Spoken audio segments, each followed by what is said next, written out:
Welcome back to America's Fractured Politics.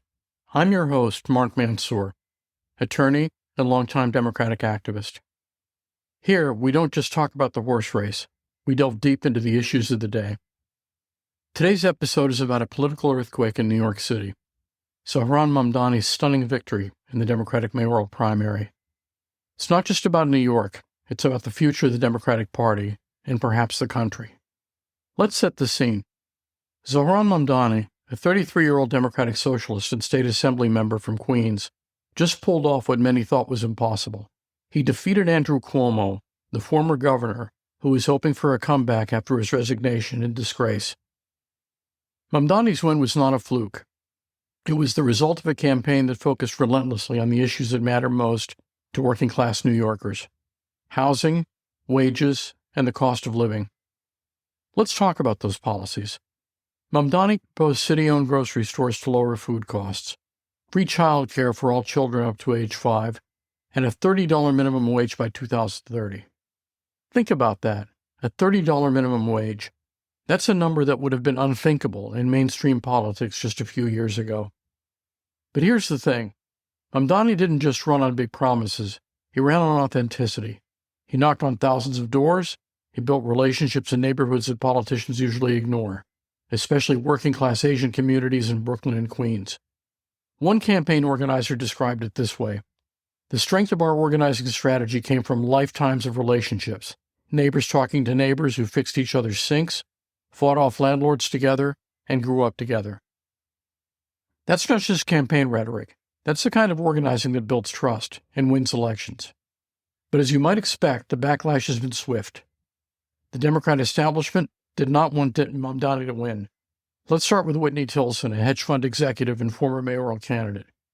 He attended a closed-door meeting with Mayor Eric Adams, who's now running as an independent, right after the primary. Tilson said, "I will continue for the next 130 days what I began in earnest 45 days ago, to make sure Zohran Mamdani, an unqualified radical socialist, does not become mayor of our city."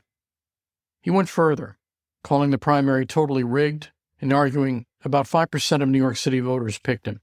That's not democracy. And Tilson isn't alone. Moderate Democrats are worried. One party insider told the press, "If the party lets Mamdani become the face of the Democrats, we're handing the city to the Republicans, or worse, to chaos. We need adults in the room, not activists with slogans." Let's be honest, that's a sentiment you hear a lot, not just in New York, but across the country. There's a real fear among the party establishment that bold progressive ideas will alienate moderate voters and open the door to Republican victories. But here's the twist. Mamdani's campaign didn't just mobilize progressives. It brought out working-class voters who had previously sat out Democratic primaries. One small business owner in Chinatown told a reporter, "I didn't vote in the last primary. This time I felt like someone was finally talking to me, not at me." That's the power of authenticity and grassroots organizing. But let's pause here and look at the bigger picture. Because Mamdani's victory isn't just a story about one candidate or one city. It's a referendum on the mistakes Democratic centrists have made time and again that have cost them elections.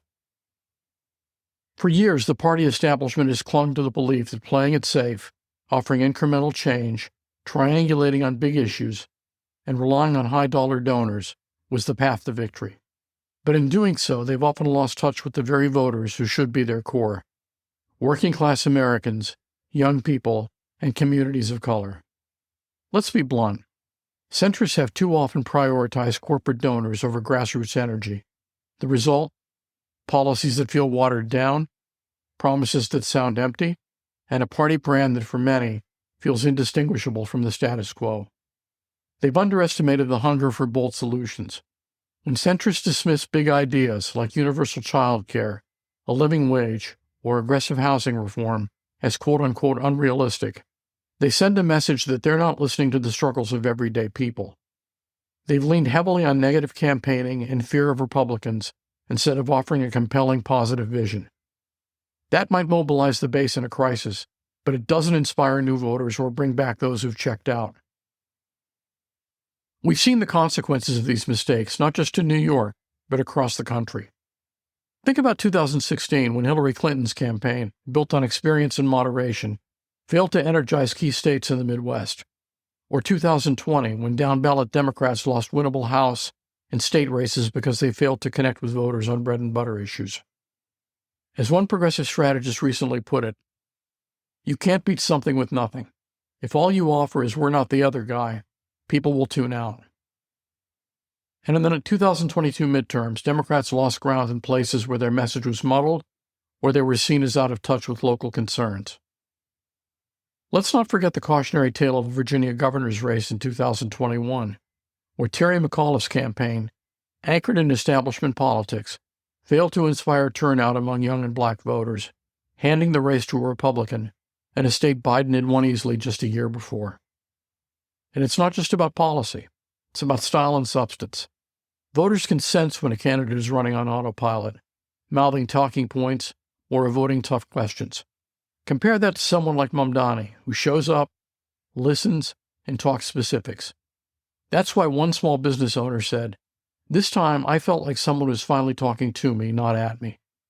Centrist reluctance to embrace bold, clear messaging has also allowed Republicans to define the narrative. Instead of owning their achievements and presenting a vision for the future, too many Democrats have played defense on crime, on the economy, on education, leaving voters confused or apathetic. And here's the irony. When centrists try to distance themselves from the party's base, they often alienate both progressives and moderates. Progressives feel betrayed, while swing voters see a party that doesn't seem to stand for anything. As one frustrated Democratic organizer told Politico after the 2022 losses, "If you're afraid to say what you believe, why should anyone believe in you?"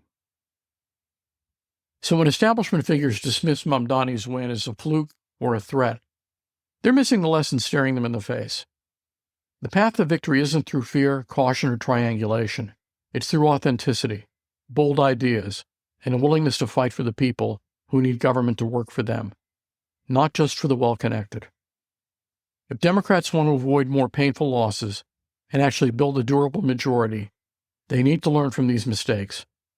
That means listening, organizing, and daring to lead, not just manage. But the criticism hasn't come from inside the party.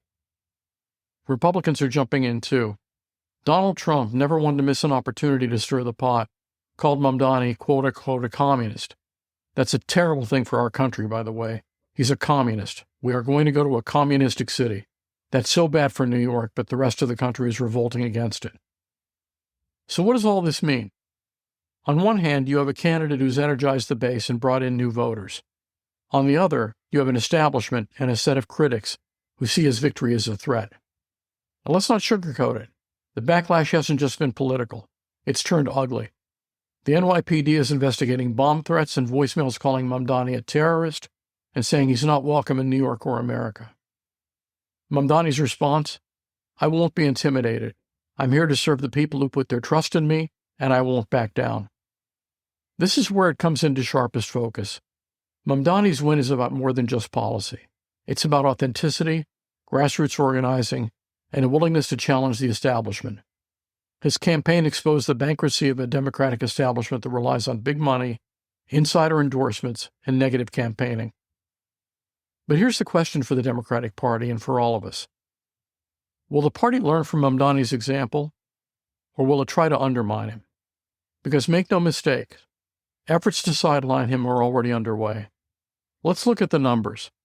Mamdani won with a coalition that included not just progressives, but also working-class voters who had been ignored for years. He avoided divisive rhetoric, distanced himself from defund the police, and focused on practical solutions. That's a blueprint for winning, not just in New York, but across the country. But if the party establishment tries to push him aside, it sends a message that honesty, vision, and courage are liabilities, not assets.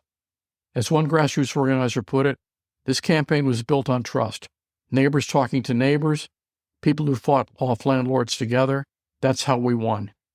And here's the lesson for Democrats running in 2026. Voters are hungry for candidates who offer real solutions to their daily struggles, not just attacks on Republicans or empty promises.